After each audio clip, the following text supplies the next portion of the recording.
கர்நாடக மாநிலம் பெங்களூருவில் வெளுத்து வாங்கிய கனமழையால் சாலைகளில் குளம் போல தண்ணீர் தேங்கி நிற்கிறது. 48 மணி நேரமாக கொட்டி தீர்த்த கனமழை காரணமாக அங்கு பல பகுதிகள் வெள்ளக்காடாக காட்சியளிக்கக்கூடிய அண்மை தகவலை பார்த்துக் கொண்டிருக்கிறோம். வீடுகளுக்குள்ளும் தண்ணீர் புகுந்திருக்கிறது. விவரங்களை நம்முடைய செய்தியாளர் வினோத் வழங்க நாம் கேட்கலாம். வினோத், விவரங்கள்.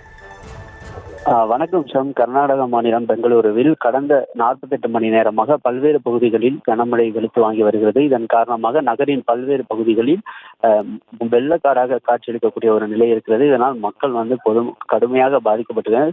குறிப்பாக நேற்று இரவு முதல் பெங்களூருவில் இந்த கனமழை பெய்ததன் காரணமாக இன்று அதிகாலை 5:30 மணி வரை பல இடங்களில் இடைவிடாத மழை வெளுத்து வாங்கி வருகிறது. கடந்த 10 ஆண்டுகளில் இல்லாத அளவுக்கு இந்த முறை மே மாதத்தில் அதிக மழை பதிவாகி இருப்பதாக வானிலை ஆய்வு மையம் தகவல் தெரிவித்திருக்கிறது. குறிப்பாக பெங்களூருவில் அதிகபட்சமாக கெங்கேரி பகுதியில் 132 மில்லிமீட்டர் மழையானது பதிவாகி இருக்கிறது. இதற்கு அடுத்ததாக கோரமங்கலாவில் 96.5 மில்லிமீட்டர் மழையும், அதே போல HAL ஏர்போர்ட்டில் 93 மில்லிமீட்டர் மழையும் பதிவாகி இருக்கிறது.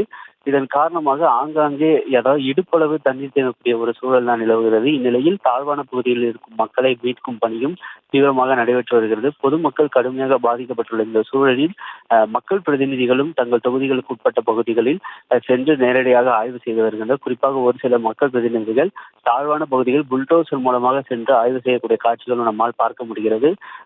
பொதுமக்கள் கடந்த 48 மணி நேரமாக பெய்து வரும் இந்த மழையால் கடுமையாக பாதிக்கப்பட்டன. இந்நிலையில் தண்ணீரை வெளியேற்றக்கூடிய நடவடிக்கைகளும் மாநில அரசு தொடங்கி இருக்கிறது. சாம்,